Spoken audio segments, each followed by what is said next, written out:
Hello, my name is Chris Kennard, otherwise known as Toast, and I'm going to be teaching some of the main editing tools in Ableton Live 8, such as grid, trimming, crossfade, all the important things.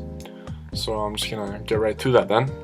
Alright, so I'm in arrangement view in Ableton Live 8, and I'm just working with a track that I've been working on in my band Myriad.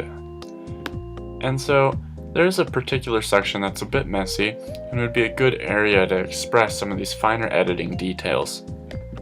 So to start, right here I have a marker that I've made to show that this is verse. Now I'm just going to go ahead and delete this marker so I can show you how to redo it. This is the play line, this vertical line, and you can see I can move it wherever I want, and when I click spacebar, it just starts playing. But it also makes it so that I can select specific areas. So I have it set on 33, the play line. I go over here and I click the set locator button, and there it goes. And so now I can use this for later reference. If I click on it, I could rename it by pressing Command R.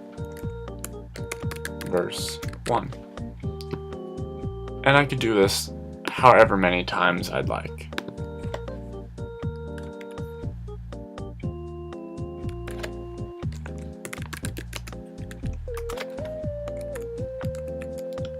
Anyhow, so working inside a specific audio clip, there's a couple of different things I can do. If I like to separate the track, I can go in here and press Command E, and that separates it. And I could combine the tracks together. Really, if I were just to back out by pressing minus, I can just highlight a specific area and press Command J, and they're consolidated into one audio track. Command Z to go back, and Command Z again. So now it's no longer separated, but I guess there's something else I can show you by separating them. So I Command E them again. Now you can see out on the horizontal bar there's a light green, and in here there's a darker green right there. So what that darker green means is that the track is already crossfaded, and how you can see that is by clicking Option Command F, and over here in this little bar it went from none to fades, and you can see the fade naturally crossfades as it connects. So if we were to turn off the grid and separate these, you do that by right clicking an open area, go to fixed grid and turn off. Now I could just break it apart and you can see the crossfade disconnects. So I'm going to Command Z and it goes back. I'm going to put the grid back at 1/8 because I find it's really easy to work in there. Now the grid works like this. If I was to click right here and bring it over, it's going to snap to that line, the 1/8 line. So I can bring it back. Now let's say I wanted to bring it to this area where this isn't on a specific line. Now I could bring it down to check, was that 1/16? No, looks more like a 32nd. So then I could just go and it snaps perfectly to that spot. Of course that's not where I need it right now, so I'm just going to bring it back. Now let's say I wanted to work on this area and just listen repeatedly and find out what's wrong with it. Well, instead of having to listen to it and bring it back, I can actually loop it by grabbing this bar, and this bar is extendable on both ends. And I go into here and I right click and I can click loop. You can see it's checked right now. I can uncheck it, check it again. Now if I just click spacebar, it should start. If I bring the play line over here, you'll see it loops. So that's really nice.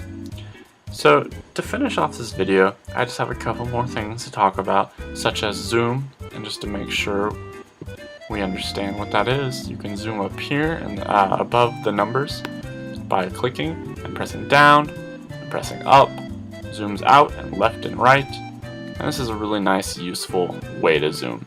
But another way is to put your play line wherever you would like to zoom, and then just clicking Shift plus, and that'll zoom you right to where you need to go. And you can press minus to zoom out. You can also change the color of your individual tracks to help you stay more organized by right-clicking in the horizontal bar.